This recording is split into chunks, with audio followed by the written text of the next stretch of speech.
dans ce cas-là, on a besoin de remplir ces tableaux-là, on a besoin de les afficher. Donc le travail de l'affichage et de remplissage, ce serait le même pour tous les tableaux. Donc déjà, utiliser une fonction, ça permet de réduire le code. Oui, j'ai commencé l'enregistrement. Donc utiliser les boucles, ça permet de réduire le code donc à la place de faire des initialisations à chaque case, on va utiliser des boucles. Ensuite, lorsqu'on a plusieurs tableaux, le même code va se répéter. Donc, on va utiliser les fonctions pour ne pas répéter le travail. Donc, comme je vous ai dit, les fonctions, c'est un bloc de code ou une partie de code qui a un nom, qui a un type et qui a des paramètres. Et donc, nous avons utilisé, par exemple, comme dans ce code, nous avons utilisé la fonction printf, la fonction scanf. Donc, ces fonctions-là, c'est des fonctions prédéfinies dans la bibliothèque studio.h. Nous avons aussi utilisé, par exemple, la dernière fois dans l'exercice, nous avons utilisé la fonction ABS pour calculer la valeur absolue. Donc, vous connaissez que si on veut calculer la valeur absolue d'un chiffre, on va prendre le chiffre, tester. S'il est négatif, on va le multiplier par moins 1 pour le rendre positif. S'il est positif, donc on va rien faire. Donc, cette fonction, elle va nous permettre de faire ce travail-là. Pareil pour les fonctions qu'on va écrire. Donc, on va écrire une partie de code qui va nous permettre de résoudre un problème. Cette partie de code, elle doit avoir un type, un nom unique et des paramètres. Le type de la fonction, il représente le type de résultat renvoyé. Donc, lorsqu'on fait un travail dans une fonction, parfois, pas toujours, parfois, nous avons besoin de retourner un résultat. Si on est dans le cas où on renvoie un résultat, on appelle ça une fonction. Si on est dans le cas où la fonction ne renvoie rien, on appelle ça une procédure. Oui, pour utiliser les fonctions mathématiques, on a besoin d'utiliser l'entête de la bibliothèque math. Oui.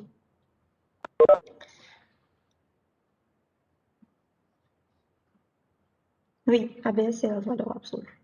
ABS, c'est pour calculer la valeur absolue d'un entier. C'est une fonction qui permet de calculer la valeur absolue d'un entier. Donc, pour déclarer une fonction, on va lui donner un type. Si elle renvoie quelque chose, on va lui donner le type de résultat qu'elle va renvoyer. Donc, si elle renvoie un caractère, son type va être char. Si elle ne renvoie rien, donc son type va être void pour dire qu'elle renvoie rien, pour dire que c'est une procédure. On va lui donner un nom. Donc, comme pour les variables, le nom de la fonction suit les mêmes règles d'identification. Ensuite, nous avons deux parenthèses.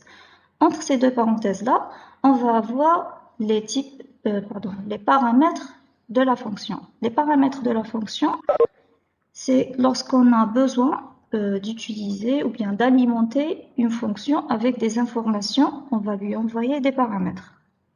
Il y a des cas où la fonction peut avoir plusieurs paramètres. Le type de paramètre, il est différent du type de la fonction. Donc, il peut être le même comme il peut être différent. Même les paramètres entre eux peuvent avoir des types différents. On peut avoir autant de paramètres, il n'y a pas une limite de paramètres. Et ensuite, donc, chaque nom de paramètre aussi suit de même les règles de l'identifiant. Il va représenter une variable qu'on va travailler avec dans le corps de la fonction. Donc, le corps de la fonction, il se trouve entre deux accolades. Donc ici, on va trouver un ensemble des instructions. Donc ça ressemble un peu à la définition ou bien au schéma des boucles. Par contre, lorsqu'on est en train d'utiliser des boucles, si par exemple nous avons qu'une seule instruction, on peut omettre les accolades. Par contre, ici, dans les fonctions, même si nous avons qu'une seule fonction, on doit mettre les accolades. On ne peut pas les omettre. Donc, ça, c'est pour la définition de la fonction. Maintenant, pour une fonction, on va voir on va voir la différence entre trois éléments de la définition de fonction. Tout d'abord, nous avons le prototype, ce qu'on appelle prototype. Donc, le prototype, il va nous permettre de déclarer la fonction pour que le programme puisse la reconnaître. La définition ou bien la déclaration de la fonction, c'est par exemple, dans ce programme-là, je veux ajouter une fonction, je vais la définir avant le main. Maintenant, lorsque j'exécute mon programme, le programme, il va directement chercher le mot-clé main, il va commencer par exécuter ce qui se trouve entre accolades de cette fonction-là. Il ne va pas commencer par les autres fonctions, même s'il se trouve avant le main. Donc le programme, il va exécuter les directives, il va ramener les bibliothèques dont on a besoin. Ensuite, il va chercher le mot-clé main. Donc si on est en train de définir une fonction, on ne peut pas définir une fonction qui s'appelle main, parce que cette fonction-là, elle est déjà prise. Donc si on déclare une fonction qui s'appelle fonction 1, on ne peut pas déclarer une autre avec le même nom. Donc ça, c'est clair. Donc, notre programme, il va chercher la fonction main, il va exécuter ce qui se trouve entre accolades, même si nous avons par exemple plusieurs fonctions avant. Maintenant, si moi, lorsque je lis mon programme, je veux trouver la fonction main en premier pour que mon programme soit lisible. Dans ce cas-là, je dois tout d'abord utiliser un prototype pour la fonction pour pouvoir après l'utiliser après la fonction main.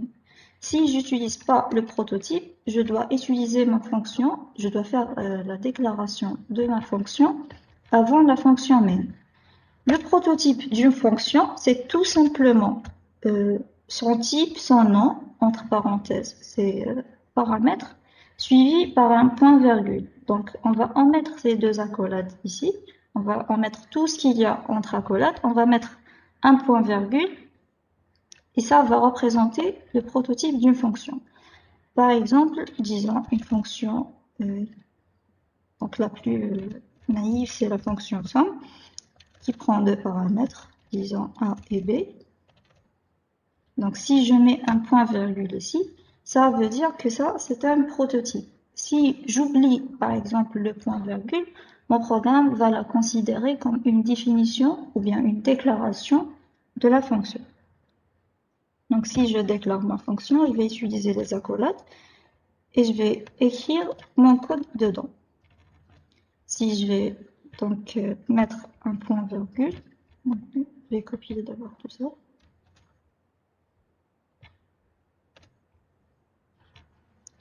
Donc après avoir fait ça, je peux utiliser ma fonction somme, je peux la déclarer ici après la fonction main, comme ceci, le programme il va pouvoir la reconnaître. Une bonne habitude, c'est d'utiliser les prototypes. Donc aussi, vous pouvez trouver dans quelques programmes qu'ils n'utilisent que le type. Ils ne donnent pas des noms à des variables. Donc ça marche aussi, mais c'est une bonne habitude d'utiliser de donner un nom de variable. Donc ici, un prototype, ça permet à notre programme de reconnaître la fonction. C'est comme si je lui dis que voilà, telle fonction, elle existe dans mon programme, je vais la déclarer après. Donc le programme, si j'essaie de travailler par exemple dedans, je vais dire ça. Voilà, vous voyez que si j'utilise par exemple printf, vous voyez que le programme, il va reconnaître le printf, il va m'aider à utiliser le printf. Si j'utilise par exemple la fonction somme, voilà, il m'avait dit Sum, c'est une fonction, parce qu'il avait mis les parenthèses, donc c'est une fonction qui a un type de retour int. Si je clique, il va me dire, voilà, il y a le premier paramètre qui est un entier, le deuxième paramètre qui est aussi un entier. Donc si je commence à faire par exemple 5, virgule, voilà, donc c'est le int b qui est maintenant en couleur, pour dire vous êtes en train de taper le deuxième paramètre.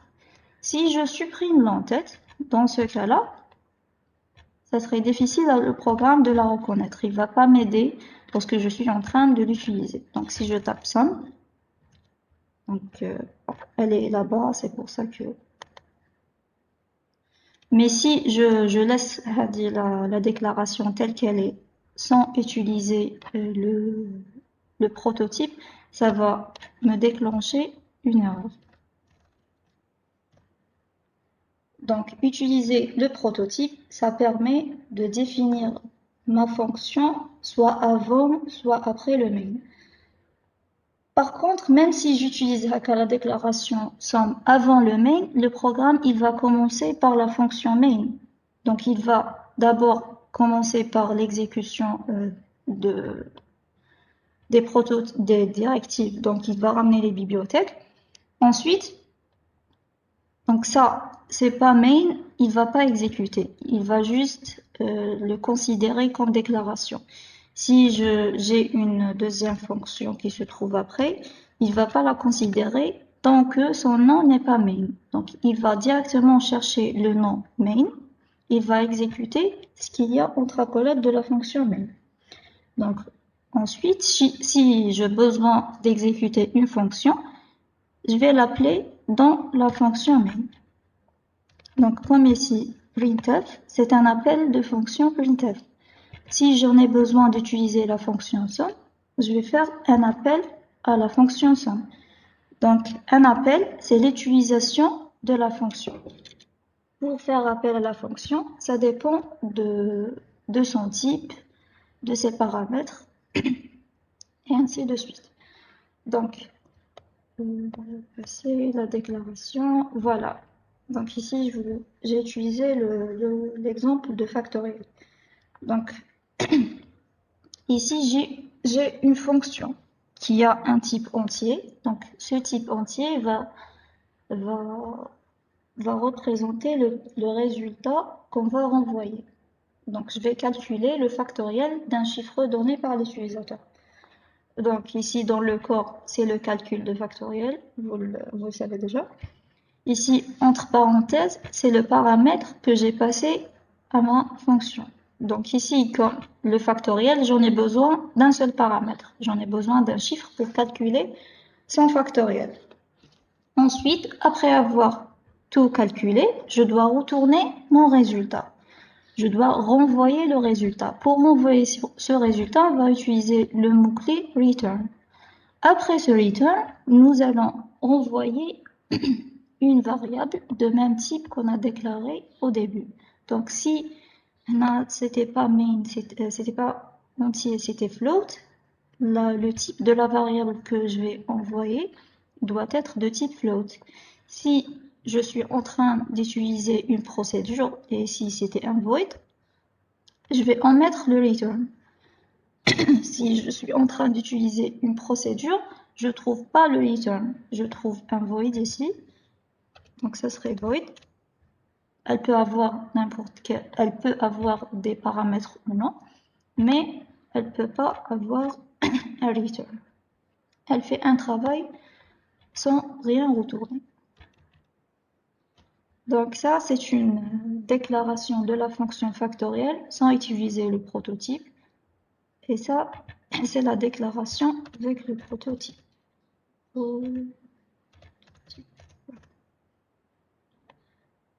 Donc le prototype, c'est l'entête de la fonction suivie par un point virgule. Après, je peux la déclarer après le main. Parfois, vous trouvez la déclaration, peut-être, vous trouvez la déclaration du prototype dans la fonction main. Donc, à la place de le trouver en dehors de la fonction main, il y a des programmes où on les trouve dans le corps de la fonction main.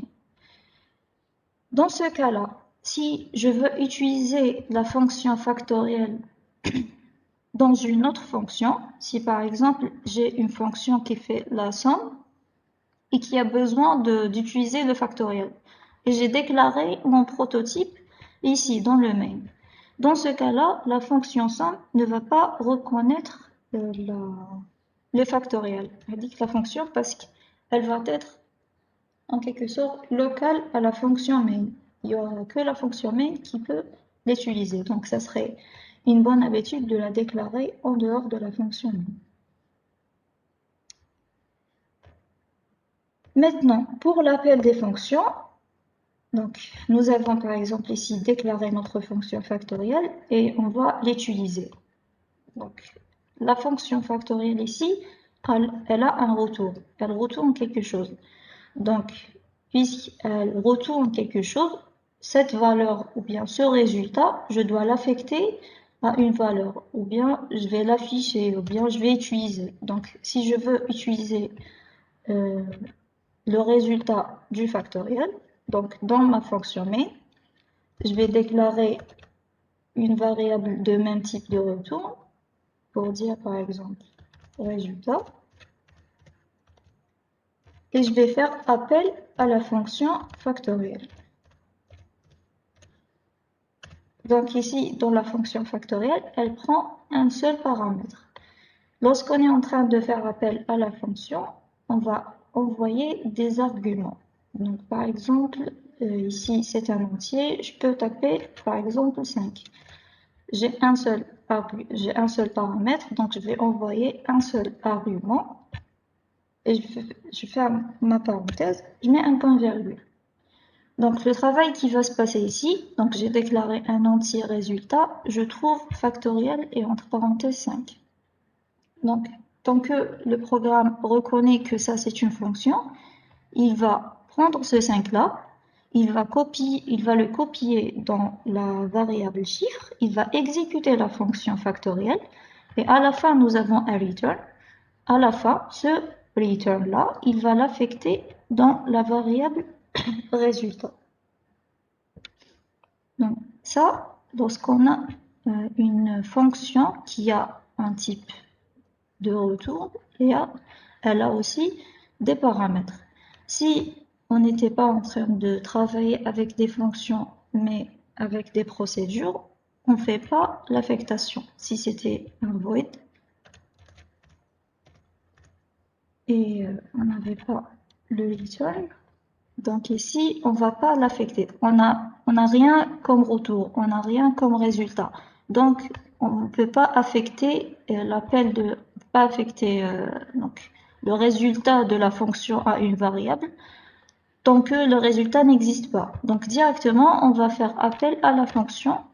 Donc, peut-être ici, on peut avoir, par exemple, un affichage avec un printer qui affiche le résultat. Donc, s'il y avait l'affichage ici, lorsque je fais l'appel, je vais exécuter ma fonction, je vais faire l'affichage, et en arrivant à la dernière, ou bien à la collade fermante, je vais quitter ma fonction, et je vais terminer mon programme. Si par exemple j'avais un calcul après, je vais le faire et je vais terminer mon programme.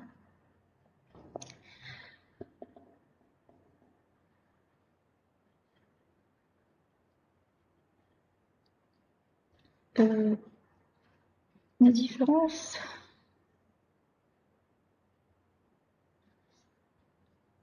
par exemple, si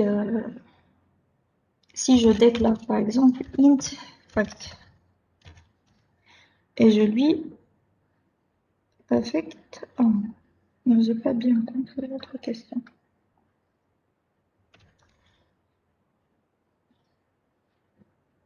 Donc si je fais cette déclaration, factoriel c'est une variable et non pas une fonction. Une variable dont je lui affecte la valeur 1. Ici, factoriel. Donc, si je reviens...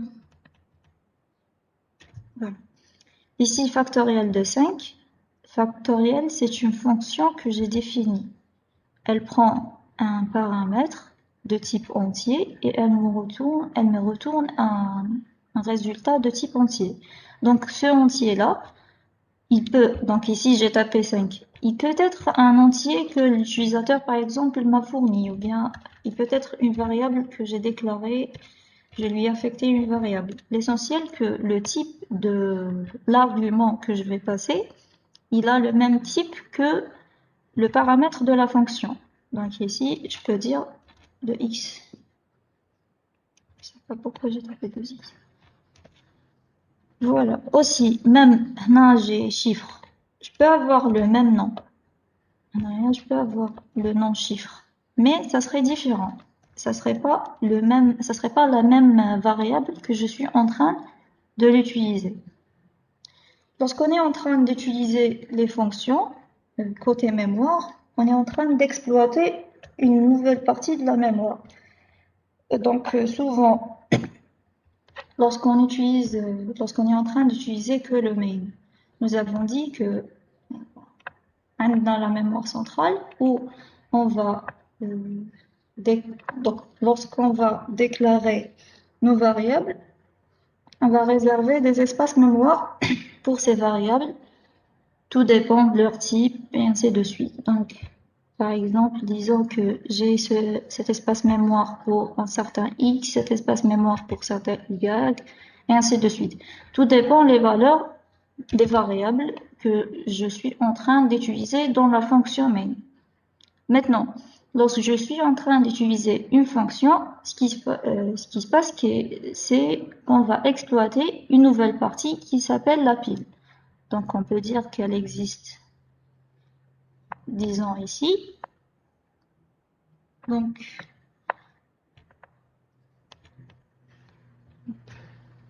peut-être plus. C'est mieux. Donc, ça s'appelle la pile. Donc, cette pile, elle va être utilisée lorsque on fait appel à la fonction. Donc, une fois, disons que je suis en train d'exécuter mon code, il y a des instructions avant ici dans la fonction main. Une fois que j'arrive à cette ligne-là, je fais l'appel à la fonction factorielle et je me rends ici. Je vais me rendre dans la pile. Donc, j'ai un paramètre qui s'appelle chiffre. Donc, je vais réserver un espace mémoire pour le paramètre qui s'appelle chiffre. Ensuite, ici dans le corps, j'ai une déclaration pour deux variables, pour fact et i. Donc, je vais aussi réserver deux espaces mémoire, un pour fact et un autre pour le i. Donc, je n'ai pas d'autres déclarations, donc c'est tout. Donc, j'aurai ces trois cases pour, en quelque sorte, pour représenter les valeurs, les variables de la fonction. Une fois arrivé à la fin de la fonction, on a retourné fact. Donc, ce qu'on va faire, on va chercher la valeur de fact ici. Par exemple, disons que c'est 10. Je vais copier ce chiffre 10. Je vais le mettre dans la valeur de résultat. Donc, disons que c'est la variable ici. Donc, je vais copier mon 10 ici. Et une fois arrivé à la collette fermante, je vais vider la pile. Donc, la partie camel, je vais la supprimer. La pile, elle sera vidée. Il n'y aura plus les variables. Donc, si je veux, donc ici, le chiffre et celui-là, ils sont différents. Même dans la mémoire, ils sont dans des côtés différents de la mémoire. Est-ce que c'est clair jusque-là? Connexion. Madame, s'il vous plaît, vous pouvez répéter Pardon? ce dernier point. Est-ce que vous pouvez répéter ce dernier point? D'accord, il n'y a pas de souci. Donc, ce que j'étais en train de dire, c'est lorsqu'on travaille avec des fonctions, on travaille dans une partie différente que lorsqu'on est en train de travailler dans la fonction main. Une fois qu'on est en train d'utiliser la fonction, on va travailler dans une partie de code, dans une partie de mémoire qui s'appelle pile. Cette pile-là, elle va contenir tous les variables de la fonction, même les paramètres. Donc, et les variables de la fonction et les paramètres. Donc j'ai ici chiffre. Je vais avoir donc une case mémoire pour ce chiffre-là. Donc un entier, je vais avoir un espace mémoire pour un entier que j'appelle chiffre. Ensuite, de même, je vais avoir pour le fact et pour le i. Je vais faire mon parcours de la fonction, je vais exécuter mes instructions. Lorsque j'arrive à le return, donc ici, je fais return fact. Si par exemple, j'ai fait return i, je vais avoir la valeur de i qu'elle sera donc enregistrée dans la valeur, dans la variable résultat, parce qu'ici, j'ai fait une affectation. Donc, je vais affecter la valeur i dans résultat. Donc, moi, j'avais fact. Donc, je vais affecter la valeur de fact dans la variable résultat. Et une fois que j'arrive à la fin de la fonction, je vais vider la pile. Donc, les variables de la fonction ne vont plus exister. Donc, si j'exécute une deuxième fois ma fonction, si je vais à un deuxième appel, par exemple int r, avec un deuxième appel de la fonction avec un autre chiffre, je vais commencer dès le début. Je vais recommencer dès le début. Donc, je vais revenir à la pile, je vais redéclarer mes variables, je vais réserver les espaces mémoire et je vais faire le travail une deuxième fois avec des variables différentes, des valeurs différentes et ainsi de suite. Donc, il faut savoir que une fois qu'on a terminé la fonction, la pile sera vidée. Donc, les variables de la fonction, ils vont n'exister plus. Donc, dans ce cas-là, si on utilise le bout de code dans la fonction main, par contre, ce travail, bien, cet remplissage de la pile et vidage de la pile ne va pas se passer. Donc, si on utilise des fonctions, on est en train de minimiser l'utilisation de la mémoire. Donc, voilà, j'espère que c'est clair. Madame, donc la fonction, on l'utilisera une seule fois, c'est ça? Non, on peut l'utiliser tant de fois, mais à chaque fois qu'on l'utilise, on va l'utiliser avec des nouvelles variables, des nouveaux arguments, des nouvelles paramètres.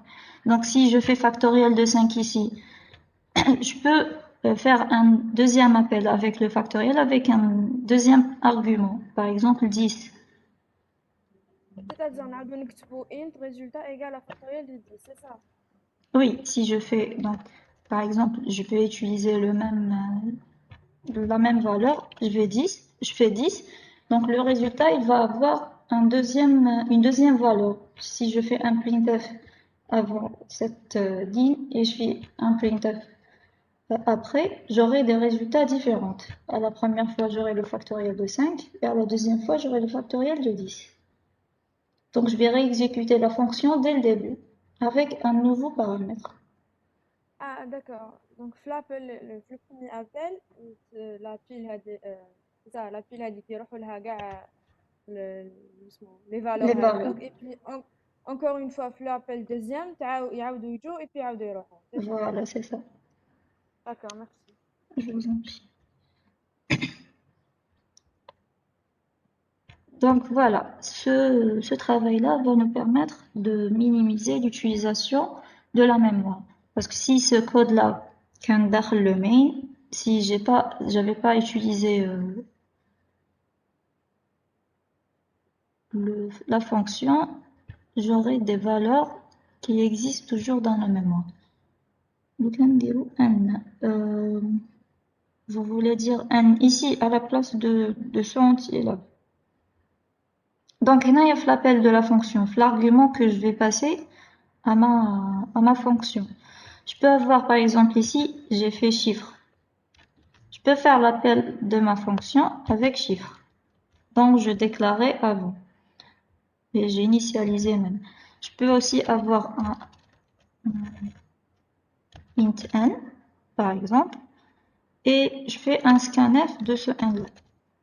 Donc, scanf, donc, si vous utilisez l'aigu, mais c'est juste. Et après, je peux faire un appel de factoriel avec n. je peux faire même, je peux déclarer i et utiliser le i, pas le n. Peu importe le nom de l'argument que je vais utiliser, l'essentiel que vous savez que les variables de la fonction main et les variables de la fonction factorielle, ils sont séparés. Les valeurs, bien les variables de la fonction main, ils se trouvent dans la mémoire, dans une partie de la mémoire centrale. Les variables de la fonction factorielle, ils se trouvent dans la pile et ils sont totalement différents. Ils peuvent avoir le même nom, mais dans l'adresse, ils vont avoir des adresses différentes. Ils vont être réservés dans des cases d'adresses différentes. Donc là, je peux avoir même, je peux donner le nom fact et ça passe normal.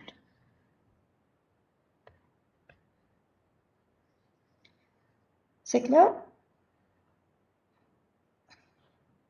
Donc ça, c'est dans le cas où ma fonction a un retour. Donc si elle a un retour, je dois affecter son retour à une variable. Je peux même, par exemple, utiliser un printf directement et dire, puisqu'elle retourne un entier, je peux dire le fact de 5 égale. Donc puisqu'elle retourne un entier, je vais utiliser le pourcentage d. Et je vais dire factoriel de 5. Factoriel de 5.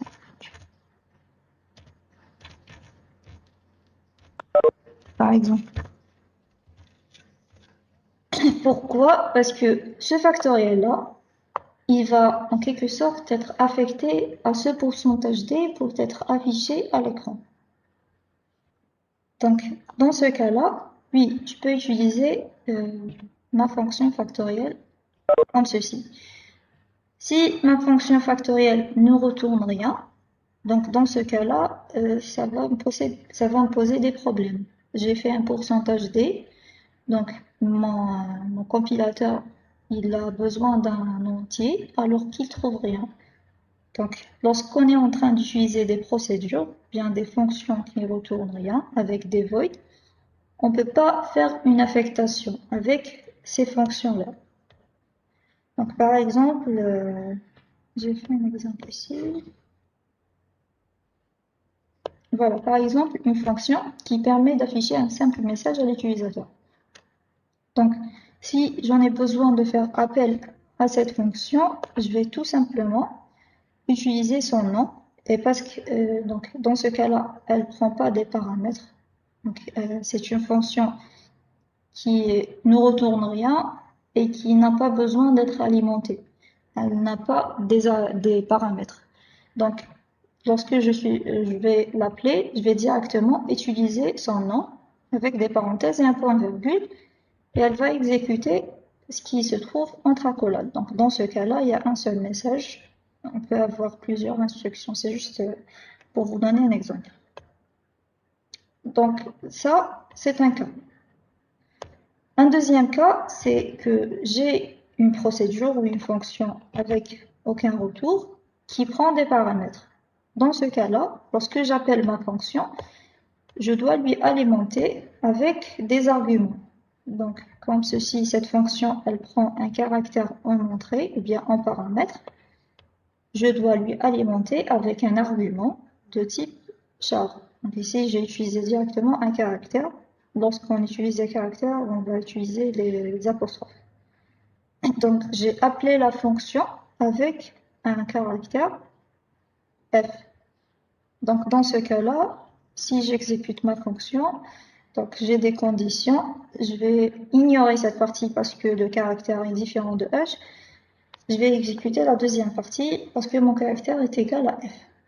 Donc, si c'était ni h ni f, rien ne va être affiché. Maintenant, un autre alternative, donc cette fonction, elle est en quelque sorte équivalente à la fonction factorielle. Elle a un type de retour et elle a des paramètres. Donc, le type de retour, c'est la sortie de la fonction. Les paramètres, c'est l'entrée de la fonction. Donc, notre fonction, elle va prendre des entrées, elle va faire un travail avec ces entrées-là, et elle va nous renvoyer un sortie ou bien un résultat. Donc, la sortie de la fonction va représenter notre résultat. Donc, comme ici, elle va nous retourner la somme des deux réels que nous avons envoyés en paramètres.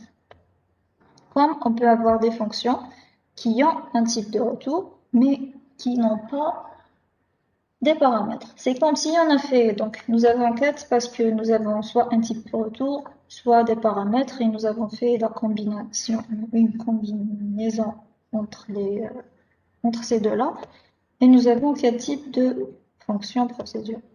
Bref, donc on était en train de parler de cette fonction-là. Donc, lors de son appel, comme ici, nous avons mentionné son nom et entre parenthèses, nous avons passé un caractère. Donc ici, j'ai passé un caractère directement. Je l'ai mentionné entre apostrophes. Lorsqu'on utilise les caractères, on doit mettre un apostrophe pour dire que voilà, c'est un caractère, c'est pas une variable. Je peux utiliser aussi une variable, sinon de type caractère. Un autre alternative, c'est d'avoir une fonction qui a et le type de retour et les paramètres.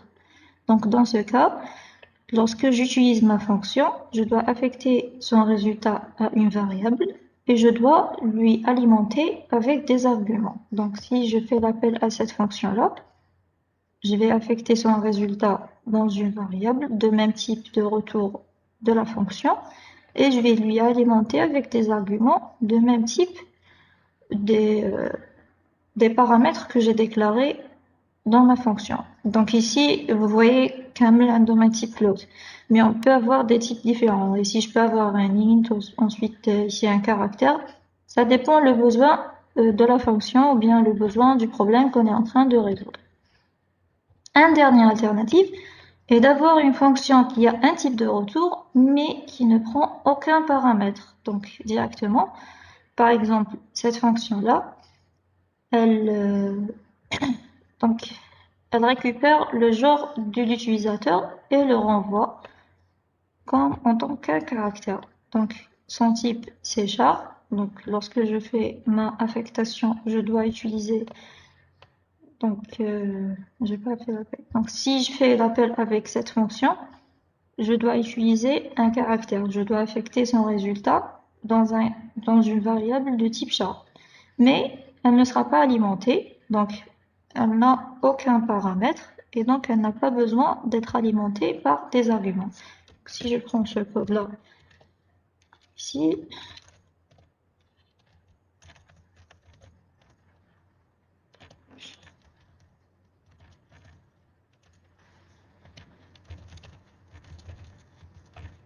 donc si je fais l'appel de cette fonction, ça serait donc je peux dire genre et appeler ma fonction. Donc vous voyez, lorsque la fonction elle n'a pas de prototype, si je tape, il n'y a pas le autocorrect qui marche. Donc, je vais copier ma fonction, je vais la mettre après le main, je vais utiliser le prototype pour qu'il puisse m'aider lorsque j'utilise cette fonction. Donc voilà son prototype et voilà sa définition. Donc maintenant, si je tape, je vais compiler.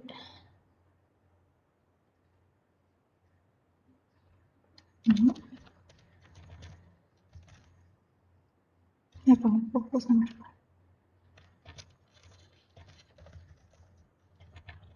Bon, mon compilateur parfois il bug. Vous avez voyé lorsqu'on a utilisé la fonction somme, ça va marcher. Bref. Donc ici, lorsque je fais l'appel, ça serait comme ceci. Elle nous renvoie un résultat qui va être enregistré dans cette variable et elle ne prend aucun paramètre, donc elle ne sera pas alimentée. On a différents, donc, هادوما les fonctions, lorsqu'on est en train de les utiliser, sur la mémoire, ça serait la même chose. Même si, donc, celle-là, elle ne prend pas des paramètres, mais elle peut avoir des valeurs propres à elle. Donc, les valeurs que je vais déclarer dans la fonction, donc, par exemple, le caractère J que j'ai déclaré dans la fonction, il est local à la fonction. Je peux pas l'utiliser hors de la fonction, parce qu'il est déclaré entre accolades de la fonction. Donc, dans,